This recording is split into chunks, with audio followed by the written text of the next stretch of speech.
Today's presenter is Brooks Michael. She is an adolescent health educator. She works out of the Adolescent Medicine program. That program has 2 clinics in schools and 1 standing location down here on Jefferson Street in Roanoke. She spends most of her time working in middle schools and high schools teaching health classes, family life classes, wellness classes. She has been employed in this role or in a version of this role for the last 15 years. She started with us in the early 90s when Roanoke had the highest teen pregnancy rate in the state. And with her work and the work of many, many others, they were able actually to move Roanoke County and City out of the top 10 for the state. So a lot of great community health-focused work from Brooks and her colleagues. And this is no different. She is going to be talking to you all about Juuling, what you need to know, and for parents and for clinicians. So with that, I'm going to turn it over to her to begin. Thank you all very much. Hello, thank you all for listening today. First of all, I need to confirm that I have no relevant financial disclosures. Today we are going to talk about Juuling. We'll start with an overview. I'll go over some facts and trends. We'll look at health implications, some local efforts, and then some resources and tips for parents. I do spend a lot of time in area high schools, and I'm raising 4 kids of my own, so I do hear a lot about this in all the schools I go to, so hopefully the information I have today is helpful. What is Juuling? Some of you maybe have never heard of this. Some of you, if you have kids or no kids, you have. It's more commonly known as vaping. The Juul is a long, slim vaporizer, and it uses disposable pods of nicotine juice. The devices are really unique because they're sleek and modern looking. It resembles a USB drive, so it makes them very discreet. You can actually charge it on your laptop or any other USB port. And here's a picture. In case you've never seen it, that's what the Juul looks like. Many have compared the Juul to vaping. They say it's the Apple or iPhone to phones because it is so sleek and modern. It was originally marketed towards adults who smoke as a method to quit smoking, but there's been alarming use in middle and high schools across the country. The pods that they offer are in really enticing flavors for youth, such as mango, creme brulee, and fruit flavors. I looked into the age requirements. I was curious about this, and I got this information from the Juul website. So back in August of last year, the Juul manufacturers decided to raise the minimum age to purchase Juul products through the website to 21 years old. So you have to be 21 to get it online from them. In retail stores, you can purchase Juul products at the same age that you can purchase other tobacco, and so that age varies by state. And then students will report very easy access to these products from their peers at school, underground websites, or if they have older siblings and friends, they can buy them from them. Where are they being used? Well, pretty much anywhere and everywhere. Like I said, they're very discreet. The vapor smells sweet. Students have told me they even blow it down their shirt or in their sleeve. School bathrooms are one of the most common places, but they also are doing this in libraries, lunchrooms, and even in class. This is a picture I wanted to share, and it says, why are there toilets in the Juul room? Because so many students refer to the bathrooms as a place where they go to Juul. My son, who's 14, actually shared this with me. I looked at their sales. I was curious to see because this has become such a popular trend. So according to Nielsen data, as of March of this year, Juul sales made up for more than half of all e-cigarette retail market sales in the United States. Juul products have only been on the market since 2015, yet the market share is staggering, especially considering there are so many other devices available. And then recent reports are showing a huge increase in the e-cigarette market overall in 2017, and in large part it's because of the Juul products. As far as health implications, Each pod has the same amount of nicotine as a full pack of cigarettes, or about 200 puffs. There's a lot of nicotine in these pods. The nicotine concentration in joules is almost double when compared to other vaping products, so it's very, very concentrated. And then as we know, nicotine exposure can impact the still developing adolescent brain. Brains are in development until around age 25 or even later, and nicotine is not good for the adolescent brain. There was a study published by the American Journal of Respiratory and Critical Care, and they reported that adolescents using any kind of e-cigarettes or vapors are twice as likely to have respiratory symptoms. Some of these are congestion and persistent cough, twice as likely as those who don't use these same products.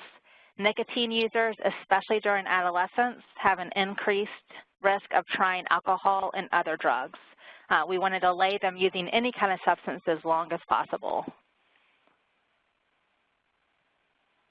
Another scary thing and worrisome with any kind of vaping is that often teenagers don't even know what it is in their vape. Some are using substances that are other than nicotine, which is even more dangerous. And then I've been doing a lot of reading about this, and I've seen that in many cases, adolescents who've never ever smoked cigarettes and never had plans to smoke cigarettes end up smoking because they are used to the nicotine and the Juuls, and they become addicted and need the nicotine. Here's some local data. I took this from our local youth risk behavior survey, and this is on vaping in general, not just Juuls. 40% of Roanoke Valley High School students and 15% of Roanoke Valley Middle School students report using an electronic vapor product in 2017. And then 21% of Roanoke Valley High School students report that they had used this same kind of product in the last 30 days. This is in 2017. I looked back, and these numbers are actually down from 2015, but I expect when we do the survey again in 2019, we're going to see the vaping numbers go right back up. I do have some local efforts to share with you. Many of you may or may not know we have a Student United Way group that has students from all over the Valley that work on various projects. Over the past year, this group has focused on issues that affect oral health, and these are things like food access, tobacco and e-cigarette use, and then access to oral health care. What students did was they gathered information about their communities by doing an environmental scan of the Roanoke Valley. They created these photo voice projects and digital images that portray a specific topic. And this year, they chose Juuling. They were very aware of seeing this in their schools, and this is the topic they picked. So what they hope to do is to bring this topic up with their peers through all these digital campaigns and putting them out in the community, and they really want to target youth in the Roanoke Valley. So the following picture I'm about to show you is their final product, which will be displayed all around the Roanoke Valley. We are going to frame a few of these and put them in our adolescent clinics, and you will probably see them in other places. They did a great job. So it says, don't Juul yourself, and it just gives some statistics about Juuling and why it's not good for you. And you can see the two comparisons side by side of how many cigarettes are actually in one Juul pod.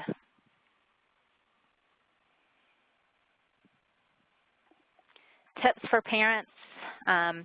First of all, it's good to educate yourself with the facts about vaping products before you have this talk with your child. You need to know a little bit about what you're talking about. And at the end of this presentation, I did list some resources where there is some great information. Some of the signs of e-cigarette use to be aware of is increased thirst, jitters, and being irritable. And when discussing risky behaviors with your teen, such as vaping, it's really good to make it a conversation rather than a lecture. It's good to do this with talking about any kind of risky behavior, not just vaping. It's really having a conversation. My son also shared this with me, and you can see it says, it's a text, it says, "What's this?" And the child is saying a flash drive for my English project on PowerPoint. And the parent says, "Awesome, keep up the good grades, son." So again, it's really good for us as parents and healthcare professionals to be aware of what this is. Other tips for parents include finding the right moment to bring the topic up.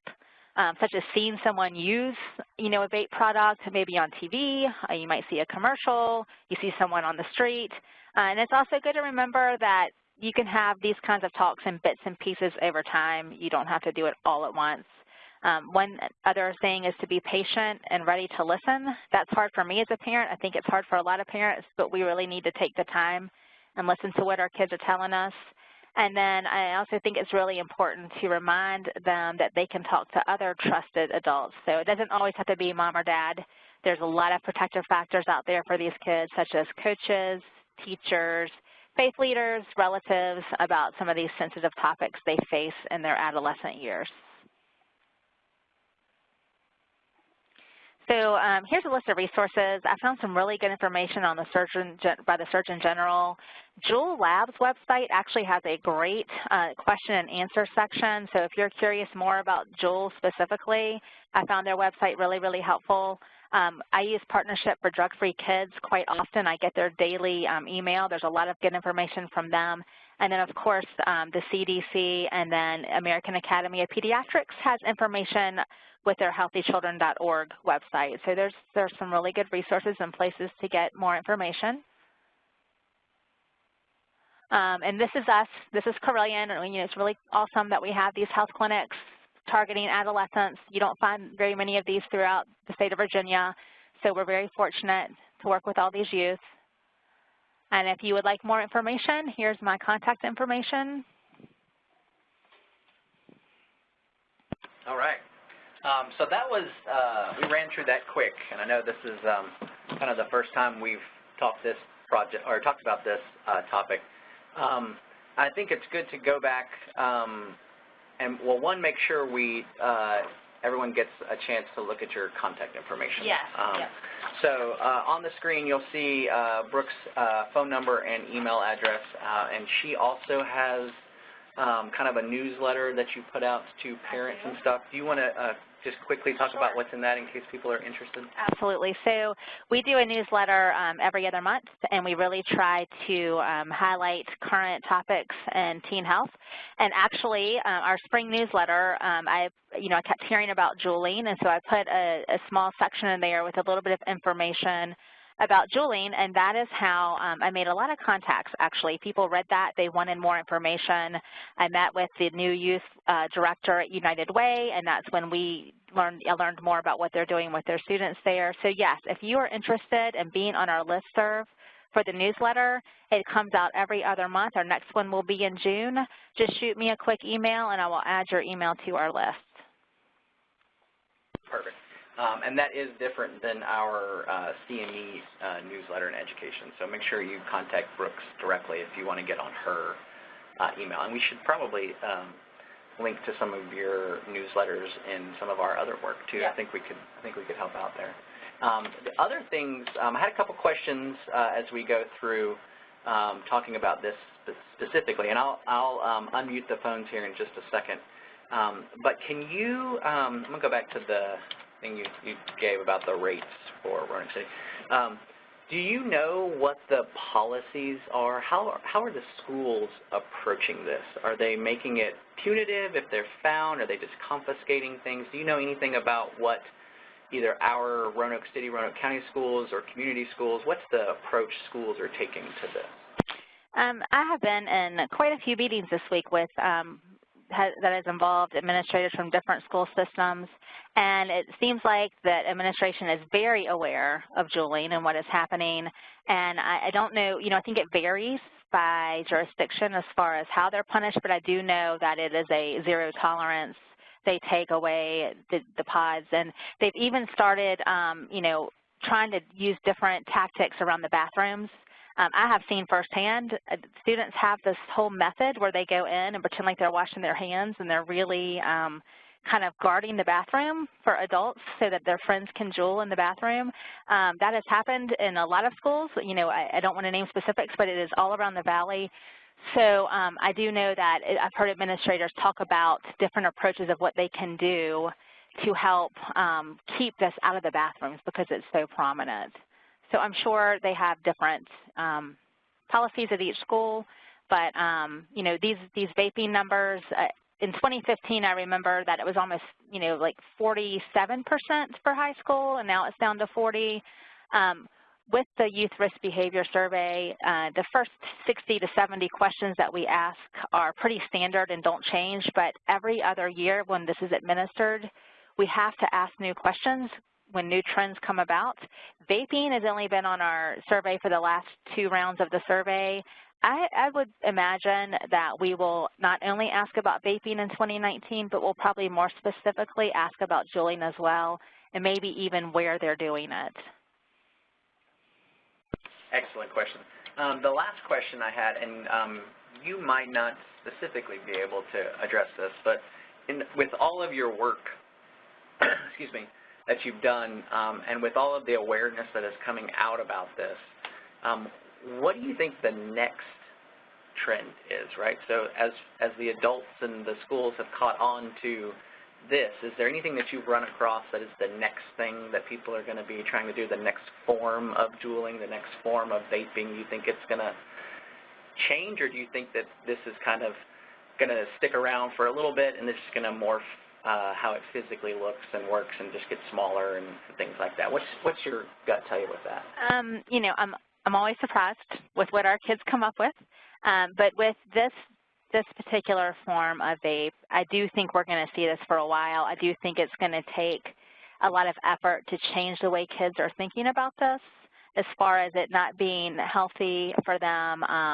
The flavors, like I said, are very enticing. They don't smell like smoke. This is something that kids can do anywhere just about without people even knowing they're doing it. My friend just confided in me recently she found a small Juul in her son's backpack.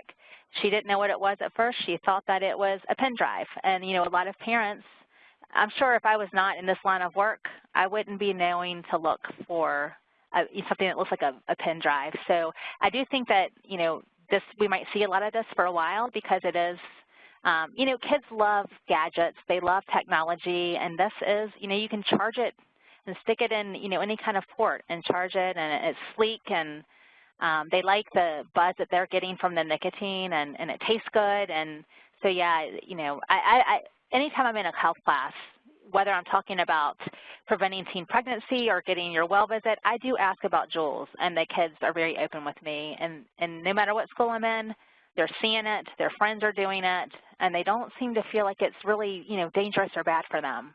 So I think we've got some work to do in education. It is nicotine. You may not be, smoking it like we used to with the cigarettes, but it is nicotine, and it, your brain's still developing, and there's a lot of harmful effects to that. Okay. We've got a few minutes left, so I'm going to go ahead and unmute the phones. So if you want to ask a question or make a comment, you will have your chance. If you would please just put your phone on mute right now, so that we don't hear any background noise or conversations that you're having. The conference is now in talk mode. Okay, so does anyone on the line have a question or want to make a comment for Brooks? I get out my Jeopardy theme song music here. I do. This is Alice. How are you, Brooks? Hi, Alice. Go ahead. What's your question? Well, it was really interesting. I really enjoyed listening to your talk. And I guess, my question is more one of how do we really, it was kind of what Alex was getting at, how do we get ahead of the next big thing for teens and kind of try to anticipate? Do you feel that parents should be just talking in general about high-risk behaviors? Should they be very specific about what they're thinking or worrying about?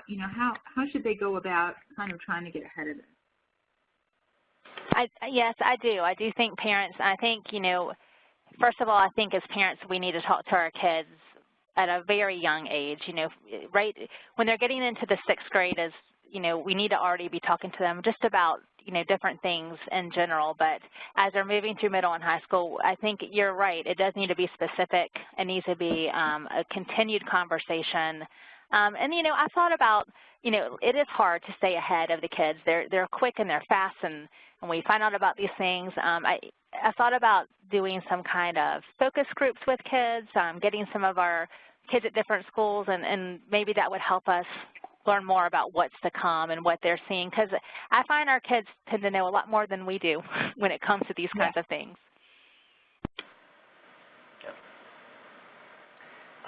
Anyone else have a question or want to make a comment? I had a follow-up question from that, but I don't want to hog all the time. Okay. Do you know, again, with the research you've done and with your experience, how the rates differ from children who have adults or older siblings who either vape or smoke? How does that correlate to them also vaping? I'm assuming it's higher, but I could be wrong on that. Do you know anything about the statistics of how it translates with in the home or seeing that with older siblings or parents or anything like that? I don't have specific data on that. What I can tell you is in our youth-based behavior survey, we ask a lot of questions about perception of harm and how wrong do kids feel like their parents would think it would be if they were using marijuana, if they were using, you know, vaping, if they were using alcohol. And so what we can tell is that if they don't perceive their parents finding it wrong, of course, the incidence of them doing it is much, much higher. So I try to do a lot of education with parents. I think it's really important for parents to be really clear and have consistency in what their expectations are about these kinds of topics, because if we don't tell our kids how we feel about it, we might assume they know, but they may not really know. So there is some data to show that we want our kids to think that we know that it's wrong. Perfect.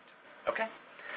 Well, we are just about out of time. I will go ahead and go over how you get your CME credit for this presentation.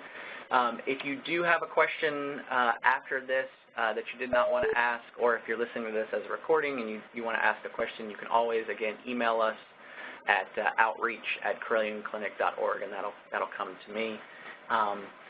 For those of you listening live, there should be a survey in your calendar appointment under the CME credit tab. If you click on that, you'll get the survey to take for this presentation. If you're listening to this as a YouTube video, go to the notes section, and you'll be able to pull up the CME survey from there. You can find out more, all of our CME information. So if you've ever done a CME lecture through Carilion and you want to know how many credit hours you have to go through our CME tracker system. So you can go to CarilionClinic.org/CME and pull up the CME tracker system. Everything is housed in there. And if you see a mistake or something wasn't added, you can let us know, and we can work with our CME department to make sure that it's up to date and accurate. Again, we'll open it up one more time for questions or last-minute comments, but you can join us again each month for a Lunch and Learn. We try to do these short little bite-sized Lunch and Learn topics that anyone can listen to, and then we also have our longer format grand round sessions once a week. So if you have a question or want to propose a future topic, you can always do that by emailing me here, again, outreach@CarilionClinic.org. And if no one else has any additional questions, we are going to go ahead and wrap this up. Thank you all very much for joining us.